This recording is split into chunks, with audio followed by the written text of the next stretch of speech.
Hello everyone and welcome. It's my absolute pleasure to introduce Jack Ma, Executive Chairman of the Alibaba Group. Jack founded Alibaba in his apartment in China in 1999 with a group of 18 co-founders. He was one of the first people in China to really understand the potential of the internet and has utilized it to help small businesses succeed in a global marketplace. Today, the Alibaba Group is the largest retail and mobile commerce company in the world, with more than 500 million consumers shopping on its marketplaces and tens of millions of businesses selling their products. The company has directly and indirectly employed created more than 30 million jobs. And Jack says the company is just getting started. He has ambitions of creating 100 million jobs and reaching 2 billion people. Jack also has a long history with the World Economic Forum. He first came to Davos in 2001 as a young global leader. He sits on the board of the World Economic Forum, and he recently joined the board of Global Shapers. We are so lucky to have Jack with us here today. Thank you so much for making time for the young communities within Davos. And can I please ask everyone to join me in giving Jack a very warm welcome. Thank you.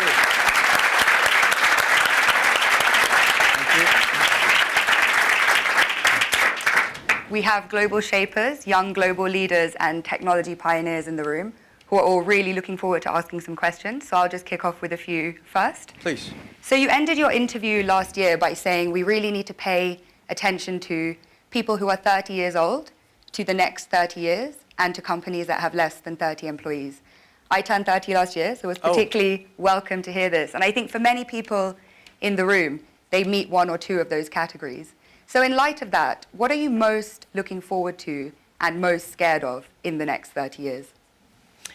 Yeah, we people are very lucky because we are in the area that the world is in a very big transformation because of the technology. I think we read a lot on the books that 200 years ago when the first industry had a lot of great people, and then 100 years ago, electricity revolution came, a lot of successful people. So now the technology comes. This new technology will also create a lot of successful people, interesting careers. But honestly, every technological revolution comes is going to create a lot of social problems. And my view is first technology revolution caused the First World War. Second technology revolution caused the Second World War. Now we're on the third. So what is going to happen? People worry about artificial intelligence. People worry about robots. People worry about a computer and data and privacy and securities. People start to worry. But whether you worry, it will come. You don't worry, it comes. So the thing is how you change yourself. So I think next 30 years, the world is going to be huge change. If there's a third world war, I think the world war should be a war against the disease, a war against environment pollution, right? A war against poverty together. We should not a war against ourselves. But if we do not see clearly that using the new technology to solve this problem, if we do not unite, align together, human beings are going to fight each other. Because every technology revolution will make the world unbalanced. When something unbalanced coming, somebody used to be number one, suddenly become number two, and somebody was number three, and then become number one. It's all not comfortable. So we people, if you're 30 years old, my view is that when you are 20 to 30 years old, you should follow a good boss, join a good company to learn how to do things properly. When you're 30 to 40 years old, if you want to do something yourself, just do it. You still can't afford to lose, to fail. But when you're 40 to 50 years old, my suggestion is that you should do things that you are good at, right? And not do things that, oh, that's very interesting, I want to try something new. It's a bit dangerous more. When you're 50 to 60 years old, spending time training and developing young people, the next generation. When you're over 60 years old, better stay with your grandchildren.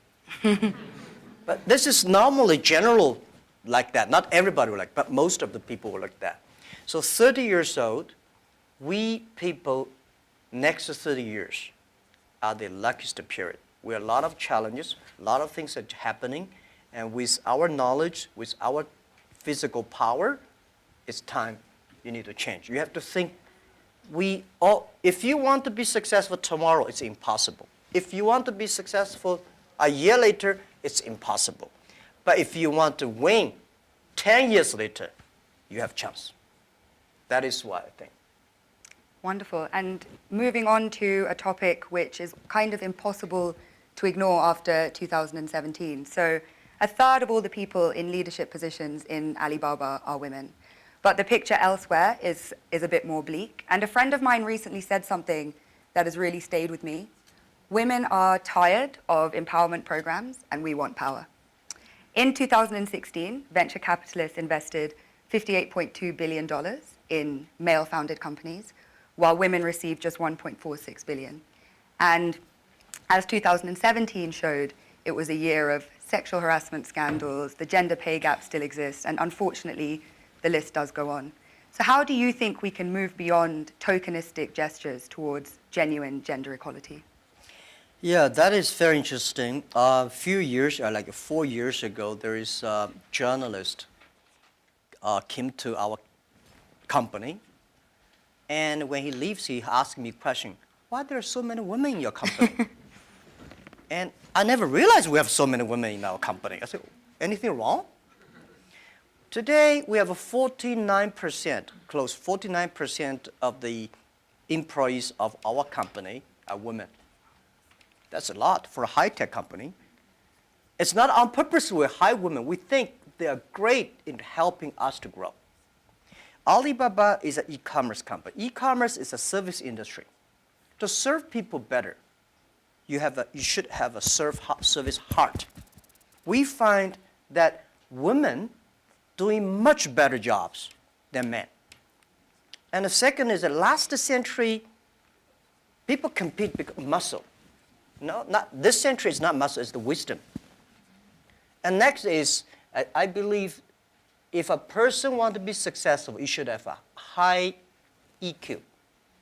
But if you don't want to lose quickly, you should have a high IQ.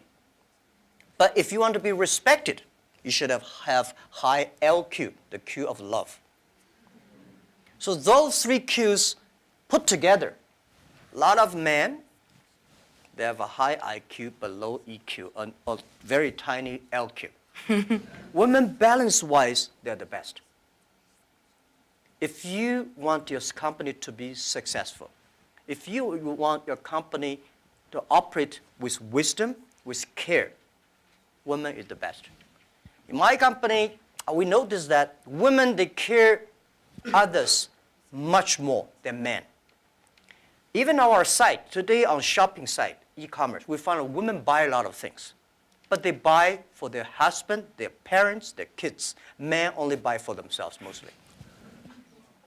Because you care, that makes you the difference. So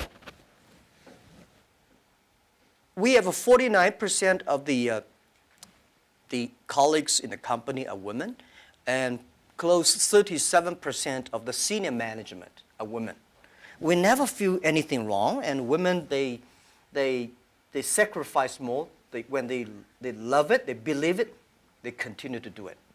So I think one of the secret sauce for Alibaba to be successful was successful in the past 18 years because we have so many women colleagues.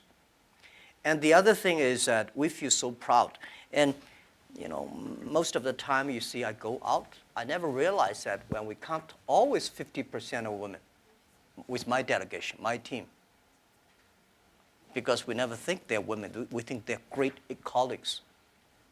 So if you try to say, now we got too many men, so we have to put some women inside, that's a disaster for both sides. So what would your advice be to companies that operate a little bit more on that quota-based system but seem to be not making progress or not having such kind of representation? When you have a quota-based, you must have a lot of women. You will never reach that.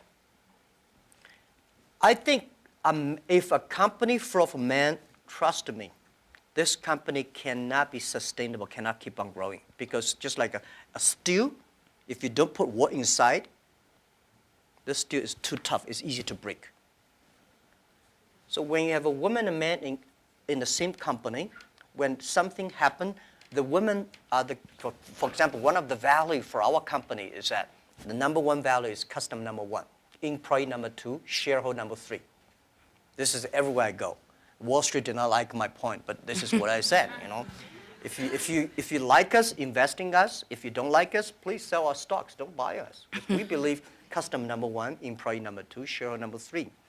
But when we start to compete, men suddenly get very angry, and you know they start. And women always come and say, no competition. Let's think about customer number one. Most of the women, they believe in the first day dream or first day love. Most of the men, easy to forget. I'm sorry, it's not I say bad about men. This is statistic. This is statistic. This is why our company works the balance. And it's naturally happening. It's not like so a lot of people have a tendency, man is better in doing things. But we think that even if man is better, we still have to hide the woman inside. And then the women have enough women will hire people more. So this is how we did it. So I don't know how many high-tech companies in the world like us, 49% colleagues are women. We feel proud of that. As you should be, and I think it's a very strong message to send out to, like I say, other companies that have a range of reasons for why that's not the case, because clearly you've been able to build the most successful one with that being so. So you just came off stage after giving a talk about digital e-commerce and what needs to happen for small businesses and entrepreneurs to benefit from globalization.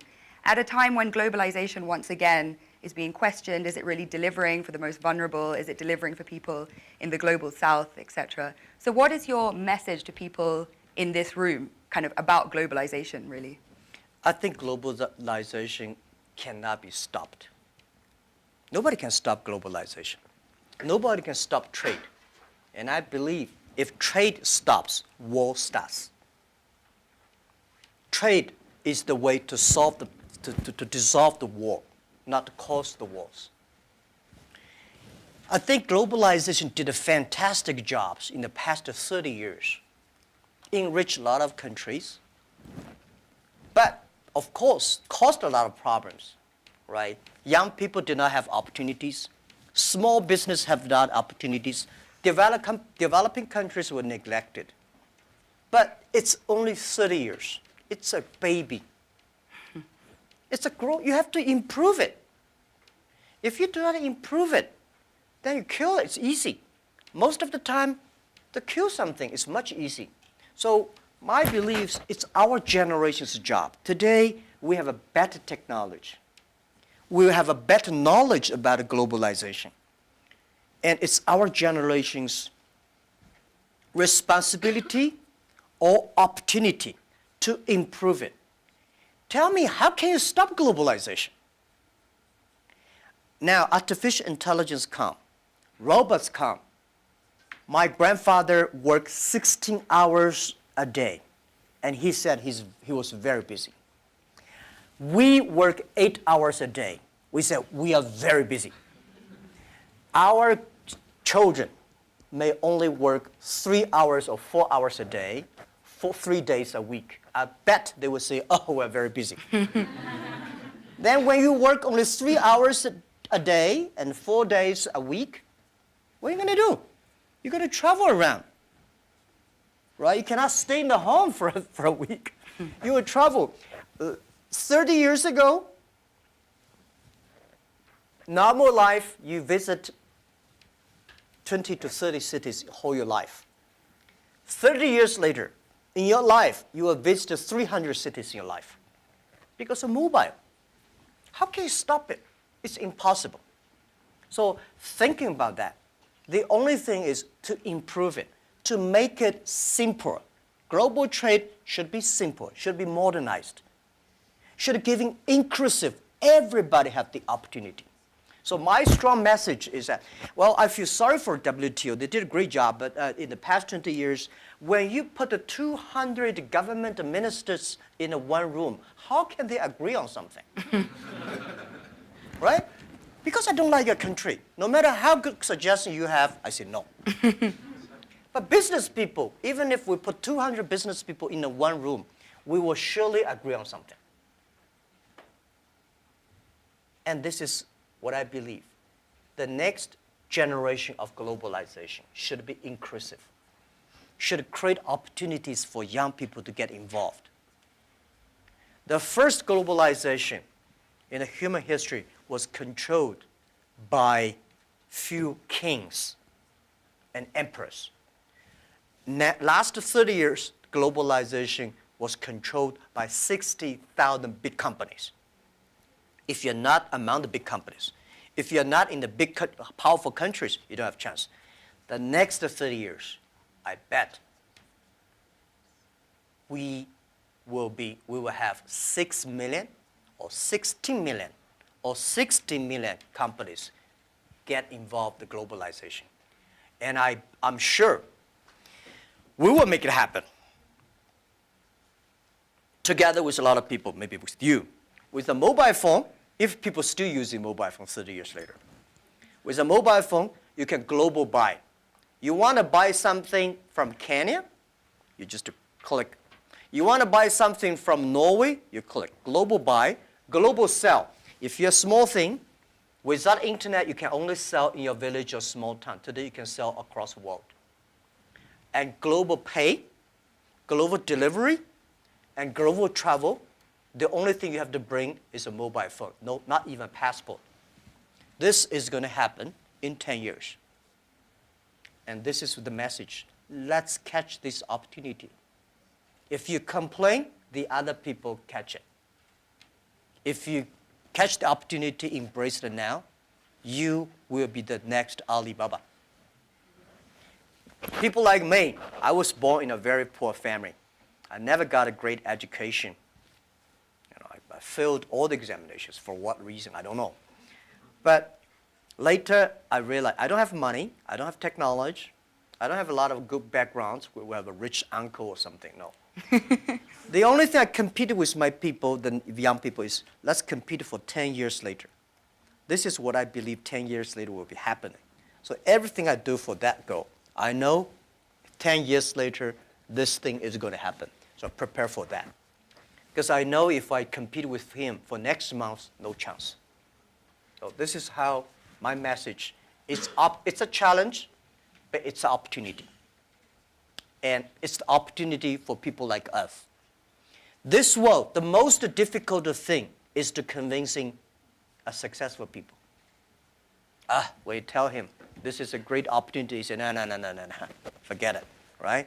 I've been doing this for 30 years. But for people like us, we're looking for opportunities in order to survive.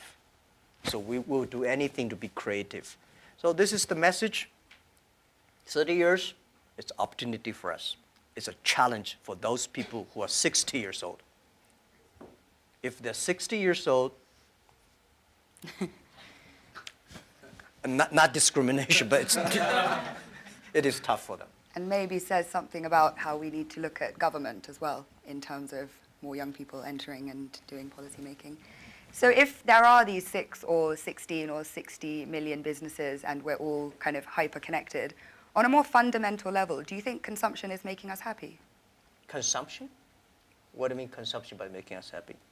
But through consuming, are we becoming happier through being more connected? Is that genuinely driving of course, connection? consumption will make, without consumption, definitely we're not happy, right? But if the consumption may not be, the thing is that for me, people like me, people say, Jack, you are very rich, but I don't have time to spend money. And I know this money does not belong to me. When I have 1 million, 2 million, it's my money. But when you have 20 million, problem comes, you think the US dollar is going to devalue or English pound and the stock market is going to problem. When you're over $1 billion, that is the responsibility because the society trusts you can manage the money better. If you think that is your money, you'll get into trouble. This is what I always believe. How can a person have 20 or $2 billion? No matter how hard you work, you should not get $2 billion or $20 billion. The money people put on you is the trust and credit you have. So you should spend money better than government. You should spend money better than the other people. Spend money on the right places. So consumptions, yes. And service industry. Let me tell you one thing. The AI robots is going to kill a lot of jobs. Because in the future, machine. But we have to create modern service industry. Service industry is going to have. Service is got a lot about consumptions. So doing the consumptions, service industry has huge hope. But you have to do uniquely. I think from that slightly philosophical point, we can turn to the floor for questions. So if you could please introduce yourself, say where you're from, please keep your questions succinct so we can take as many as possible and relevant for the whole group. Great. So would you like to go first? Hi, my name is Parv. I'm a global shaper from Chicago. And you just talked about philanthropy, and I'm curious if you could talk about how you see your role is changing in the giving space, particularly given the fractured world we live in. Yeah, I think philanthropy, it's not about helping others. It's about helping yourself. I had a huge debate with my colleagues. Several years ago, there was a big earthquake in China. And there was a big earthquake in Japan. So we donated I forgot the exact, like $20,000 to Japan, $10, $15 to China. And people say, why we donate that little? Because we have a lot of money. And my point is, no matter how much money you donate, 2 million, 20 million, that money compared to that is tiny. You cannot change a lot of things there. The thing you donate because you change yourself. When you change, the world is changed.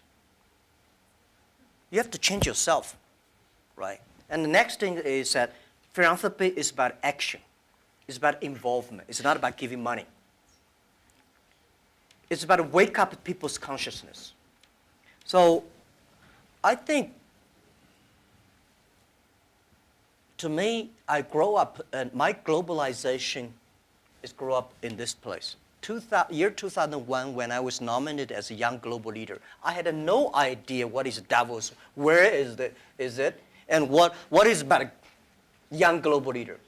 But I came here, I learned, I listened about these corporate global citizenship and globalization, all things. I grow up. I understand. This is, to me, it's like a philanthropy. And this has changed to me, as I told Schwab, that every time I come to Davos, I want to spend time with young people.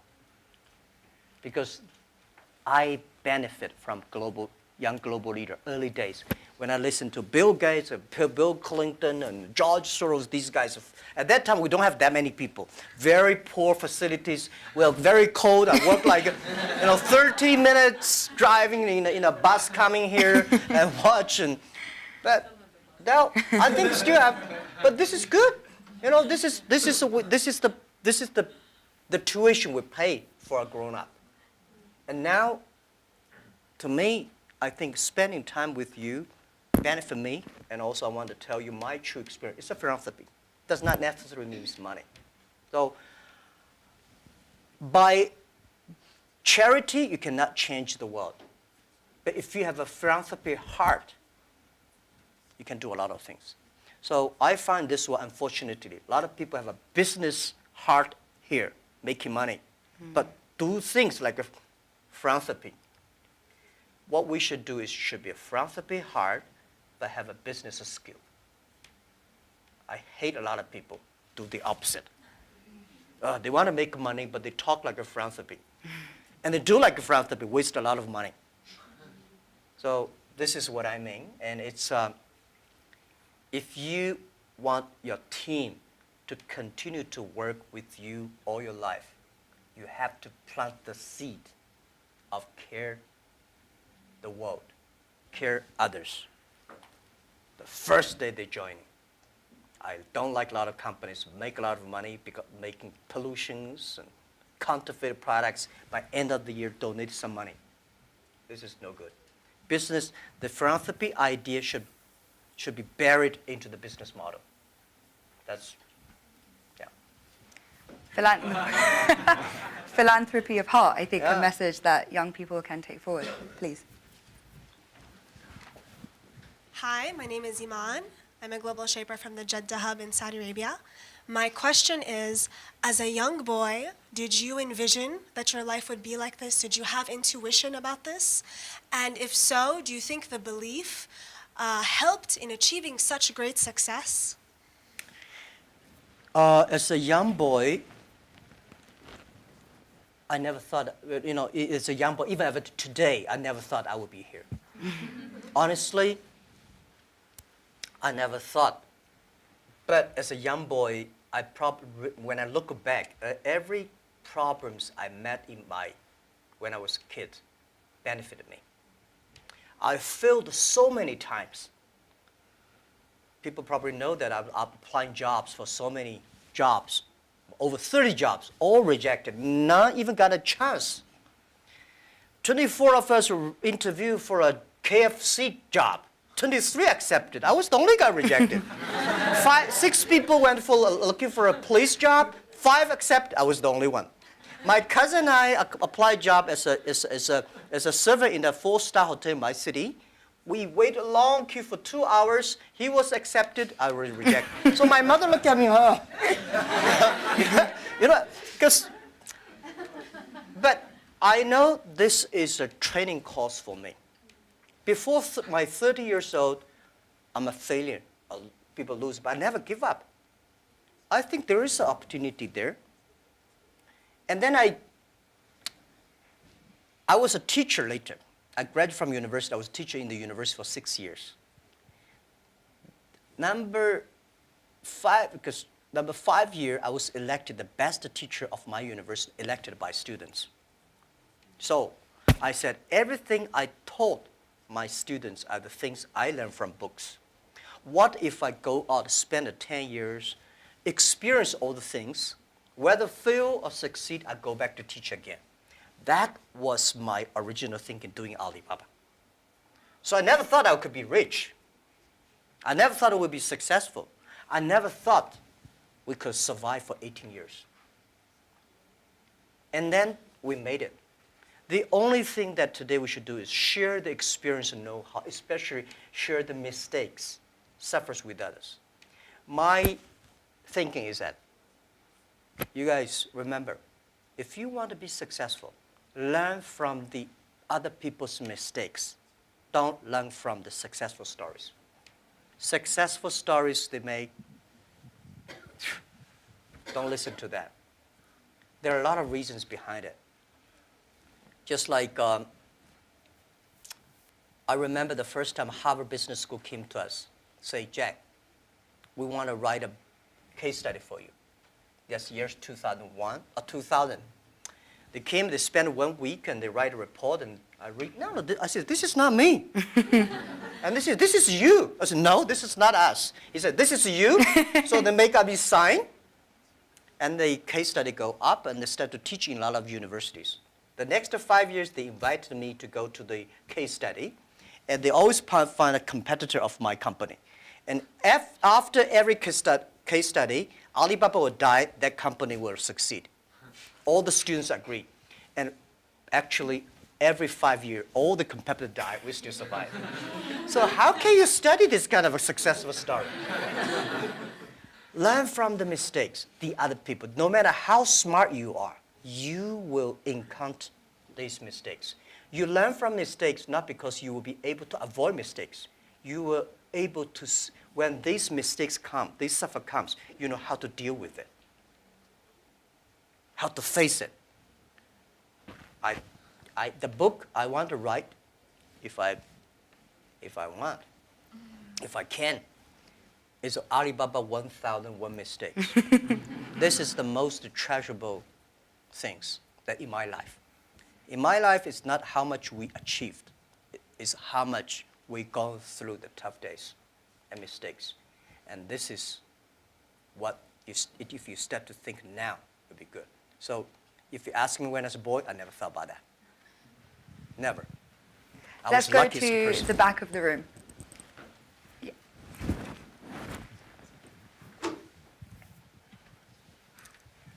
Fan Lin, YGL from Shanghai. I know that you recently spent 100 billion RMB in deep tech research. I just wonder how you think of the future of deep tech and how that's going to influence humanity and creativity. Yeah. Thank you.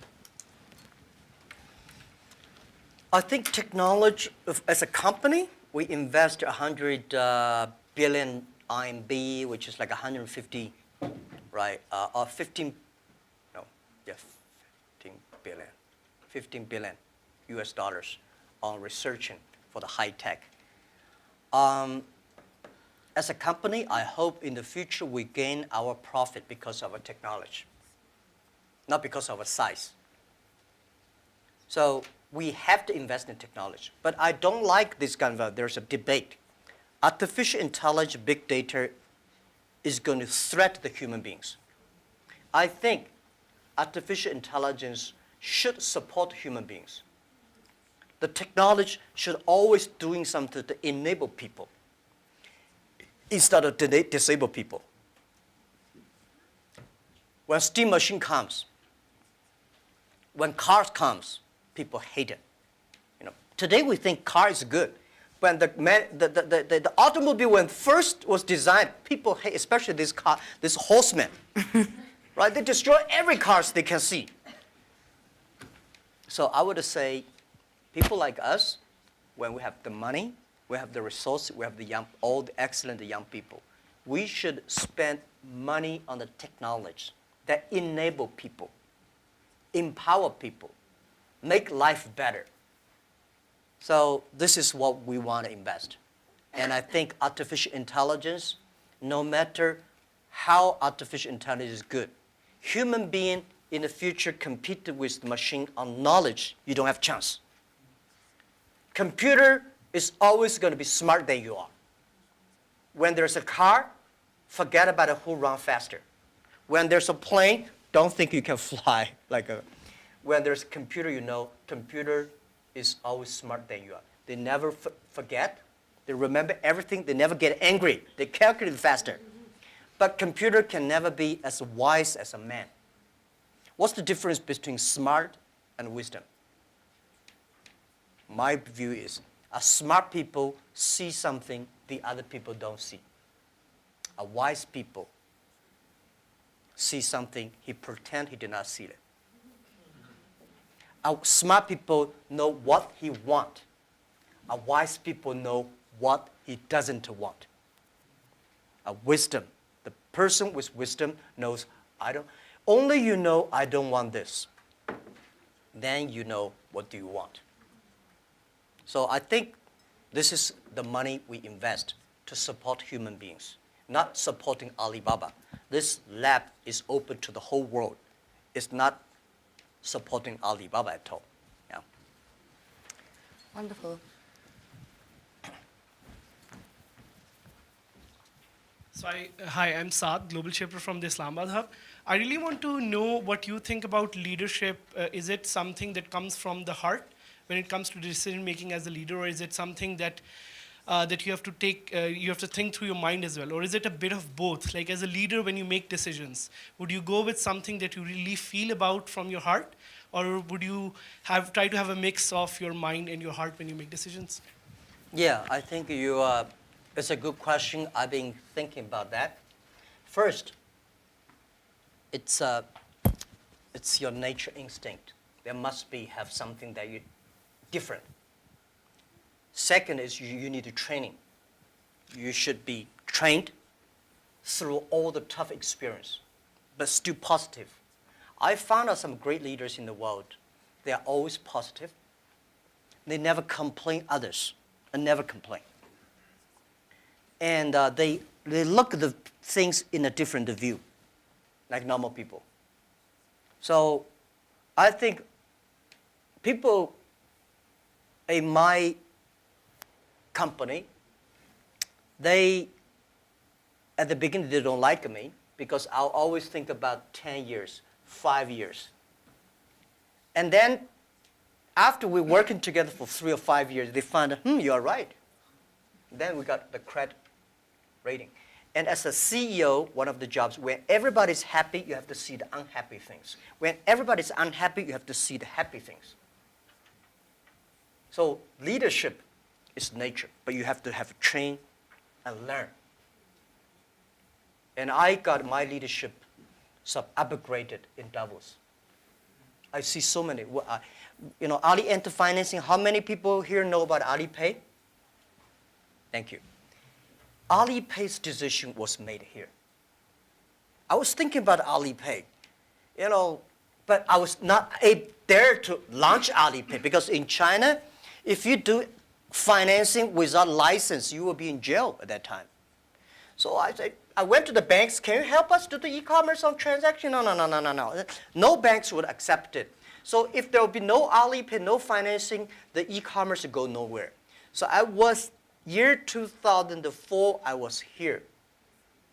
Listen to a speech by 2 state leaders about leadership. And this guy said, leadership is about responsibility. You believe it, but the people don't believe it. But if you think it's so critical, you should pay any price to do it. So that day changed my mind, and I called back to my team and say, let's launch it within 1 month. If somebody has to go to the jail, I go to the jail. Who will be the second one follow me? If I go, you continue, and you go to the jail, you go continue. That was called the leadership determination. And year 2004, I made the decision here, I called it back. And now today the Alipay launched, and it's so big, over 800 million people today using Alipay globally. This is called, Wonderful. Shall we take one from YGL to be fair? Any questions? Yeah, please. Hello, my name is Pablo from Costa Rica, YGL. And given your perspective of caring and being a trustee of all this, what do you do for self-care and also maybe within your company? Because earlier on, often you can cut through sleep or other things in a silly way, and you realize that if you plan for the long term, one also has to take personal care, be either mindfulness or prioritizing better. And how are you doing this, and how do you promote that in your company? Well, I'm lucky that I have 18 co-founders, and most of them are students.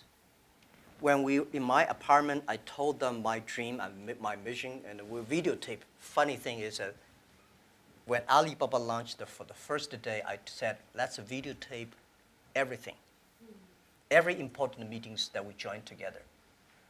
The purpose is that someday, if we fail, we give the videos to the people to research why we fail.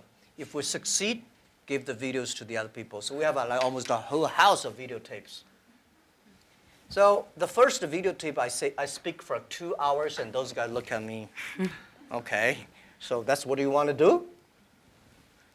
I said, yeah, this is what I want to do. I was the first, I know nothing about technology. I know nothing about management. I know nothing about, but the only thing is that you don't have to know a lot of things. You have to find the people who are smarter than you are. My first way is always find people who knowledge on computer smarter than I am. Accounting, smarter than. For so many years, I always try to find the people smarter than I am. And when you find so many smart people, my job is to making sure the smart people can work it together. And then if smart people can work it together, it's easier. The vision, they will believe. Because if stupid people can work it together easily, Smart people can never work together. But people who work together easily, they don't believe the vision. The people who believe the vision, but they don't work together. So very important is finding smart people. And my job is two things. Making sure they work together. So the culture is important. Long term, you should be ideal with great, strong vision leader, but you should also have to survive today. If you don't survive today, you're gone. So the best way to promote your company is not you. It's not me as the CEO. The best way is your product, your services, your employees. The best product of your company is your employee. So I spent a lot of time, early days. For the first 2,000 employees of Alibaba, I speak everybody for 1 or 2 hours when they're joining. I said, I will never promise you will be rich. I never promise you will be promoted. But I promise you'll suffer. I promise you will have a terrible life, and right? And all the terrible things I promise when join this company. Right? But good things, if you promise good things, you are misleading them. Because I cannot promise myself. We know this is the future, but we are not sure that we will be there. But if we don't work together, we all will lose our job. So that's the thing. And they do always say, and I think I've experienced this myself, if you knew how hard it would be, would you do it? And it seems for you, a key part of leadership is leaving the ego at the door and being willing to hire people better than you, who you can then kind of empower to carry out your vision. Yeah. Wonderful. Yeah. Hi, I'm Iman from Global Shaper Jakarta Hub. How does your experience of being a teacher influence how you run the business today? And do you have any message for those who are working in education space? Thank you.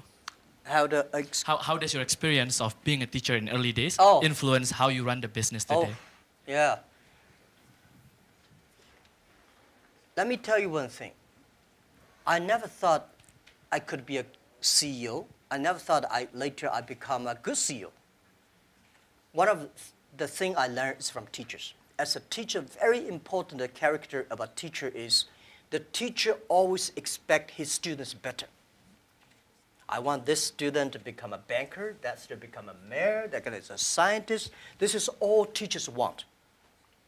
If you don't have this kind of thinking, it's a terrible teacher. A good teacher always wants the other people better. You don't want this teacher in jail, that teacher is a bankrupt, that teacher is, you know. So as a CEO, I trained myself is I always want those people join the company do better than they thought. And everything the company should do is making sure the good environment to training him to be more positive. And everything we do, this is a teacher. And teacher does not mean I know better than you are. Everything I know better than you are because I learn from others. So a teacher should learn all the time. A teacher should share all the time. A teacher should always expect the other people better than you are. And by the way, education, it's a big challenge now. If we do not change the way we teach, 30 years later we'll be in trouble. Because the way we teach, the thing we teach our kids are the things the past 200 years is knowledge-based. And we cannot teach our kids to compete with machine who is smarter. We have to teach something unique. That is, machine can never catch up with us. In this way, 30 years later, our kids have the chance. I hope I answer your question. It's a very difficult one to answer, but what are those skills that you think we need to teach? If we're moving away from knowledge, what are the key things? Value, believing, independent thinking, teamwork, care for others. These are the soft part. The knowledge may not teach you that. Folks, that's why I think we should teach our kids on sports, the music, the painting, art. So making sure human should be different from everything we teach should be different from machine. If the machine can do better, you have to think about it.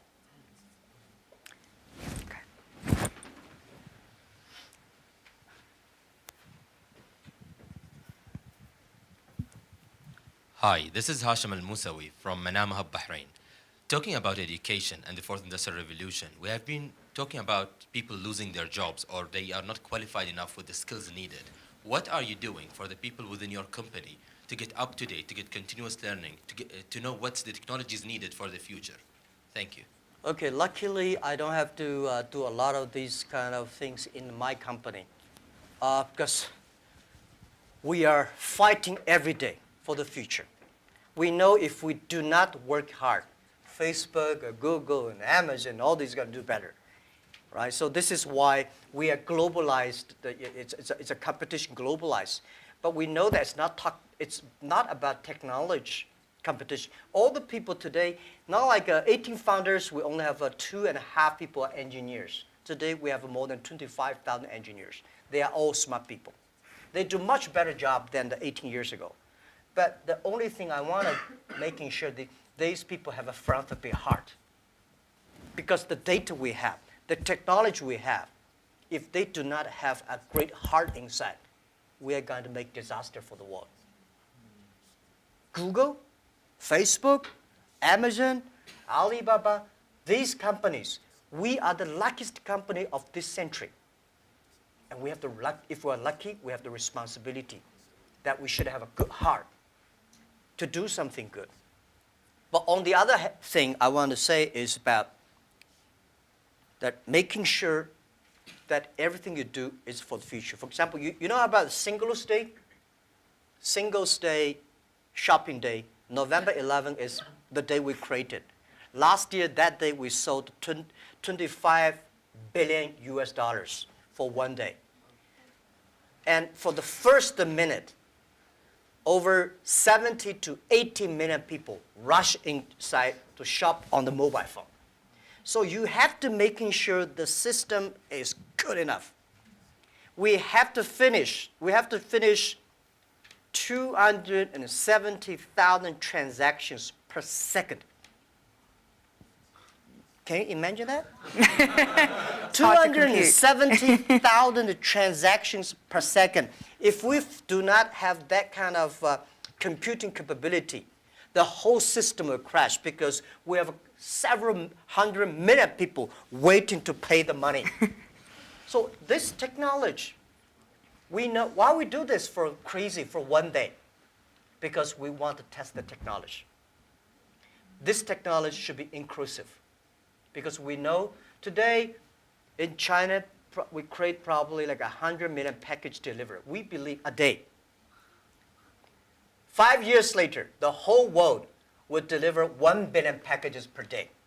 Think about what's the technology. Are we ready for that? So the Singles Day is to testing this technology and to be inclusive. So making sure the market drive them, not the boss drive them.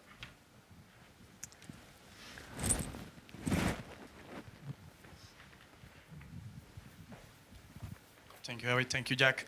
Jesus Cepeda from Mexico, from the Monterrey Hub, Global Shaper. We have been talking a lot about our generation, and I really like the conversation about 30 years before, 30 years after. Actually, I have been hearing these days that we haven't had this snow in 30 years here. So the question is going to a quote of Professor Schwab. He said a couple of months ago to the Global Shapers that we're the first generation that is going to suffer about climate change, and we are the last one that can do something about it. So with your teaching passion, what are the 3 things that you are saying to educate the 10 million employees or the 100 million employees or everyone who's looking at this video to develop an environmental mindset, a spiritual mindset, a non-fragmented world mindset? Okay. First, let me say this. Every disasters, the environment disasters, is a reflect of human heart today. Because when we need too much, we destroy a lot of things. I think the human being today, in the past 200 years, because of knowledge-based technology or knowledge-based training system, all we want to do is get more. We want more things. We go to the moon, we go to Mars, we go this, we always outside looking. We human beings never inside looking. If you don't have the inside looking, you will never be wise. If you're not wise, you never know what you don't want. Today, human beings get much more than they expect they should have. So the environmental pollutions, the whole thing happening is because human beings become greedy, become arrogant. So this is why the big data, the data technology is trying to understand the inside of human. What is the data? Is the human behavior. A lot of people, trust me, the machine will know you better than you know yourself. Have you seen some movies, some gamblers? You know, they're great. They look at the eyes. If he got a good card, this eyeball will shake. But normal people don't see it. The machine see all the details. Machine know you better. So what I would say is that in the data period, human being next to 100 years, human will know, try to understand inward looking. We will see a lot of ugly things of ourselves. When knowledge-based outward looking, you see the ugly things of the others and good things. When you look inside looking. This is Chinese philosophy. Chinese people, our believing is always inside working. We're supposed to have inside checking every three times a day. But not really. If you can really do that, you can do that. Then you'll be good. So for environment, you're right. If we do not make action, take action, all the money you make will spend in the hospital, medicine. Our kids will be in big trouble. So let's fix it.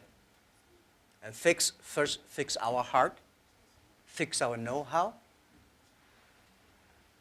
and fix our belief. When you have a belief, when you have a religion, when you have a value, it's better. So I think this is what I concerned me. This is what I think the young people should always have, the value, the mission. If you have something you believe in your heart, then it will be different. This is what next 30 years education should be focused on. We have time for one last brief question. Karuna?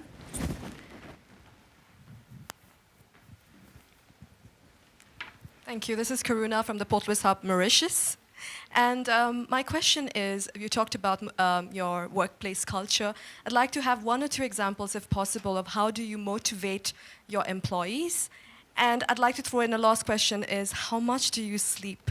Because this is such a controversial topic and I keep hearing different versions. Thank you. What do you mean keep the different versions? Some people say you don't need sleep. I've heard CEOs sleep only 4 hours. Sorry, I've heard CEOs sleep only 3 to 4 hours, and whereas I've heard you need at least 8 hours. So yeah, I'm a bit divided, and I'd love to know your secret. Thank you. Yeah. How do I motivate incentive or motivate my colleagues? You have to find the people that can mobilize themselves. It's impossible to encourage a negative person. So the people you hire, the people work together, they have to be, or you cannot, we have 65,000 employees now, you cannot hire all of them that positive, but at least the people work with me. My management, leadership, several areas, they have to be positive. They have to know to incentive the others, because I cannot incentive everybody. And making sure the culture. So I think it would be very painful for me to talk to my vice president, and he need to be incentivized and mobilized every time, right? This won't work. If he does not know how to incentivize or mobilize his people, it's better. I don't think he will be the vice president. He should be a good engineer, good designer, but not a good leader. A good leader should know help, but not by only money. Most of people incentivized or mobilized not because you give them a lot of money. You give them respect, trust, appreciation, and correct, heartful advice. When you come to my meetings, internal meetings, you will be shocked because we are not like a lot of the other Chinese company. The boss say, everybody listen, take notes, and go down. We are like a war room. We make decisions based on whose voice is louder. Right? Early days, we fight and talk, and then making sure everybody speak up. Right. So this is also a way of mobilize and incentive. There are a lot of ways, and different people have a different way to send incentive. So this, how much time I sleep? Yeah, I have a problem. I mean, I sleep not very short, but not good. And I don't eat a lot. This is something that I was curious. I don't eat a lot. I'm a very picky on the food. And I don't know, sometimes I would love to see what the things that make me work like that. But for sure, that if I suddenly give me 1 month's vacation, I'll collapse. I think there'll be something in my heart, maybe the mission. At the beginning, it's a mission of 18 people. Today, we have 65,000 people. They all believe the mission. So if I give up, I can give up my position, but I should not give up the mission. If I give up, everybody say, hey, no. So, and then especially today, Alibaba at this size, people continue to say, for this size, the growth rate will be tiny or down. So what's the 10, 20 years Alibaba will look like? If you want to still be greater or triple our size, what the direction? How to do it? So I spend a lot of time thinking. And I love to think. Good thing is I have a good team now. I think, I do the talk, they do the work. Yes. On that note, I'm sorry we didn't have a chance to take everyone's questions. We'll just have to make this an annual convening from now on. And I hope you can all join me in thanking Jack for his strong message of youth, inclusivity, particularly in the context of trade, and how we should all take time to look inside ourselves, cultivate our wiseness, because that's how we'll differentiate ourselves from machines. Thank you so much. Thank you.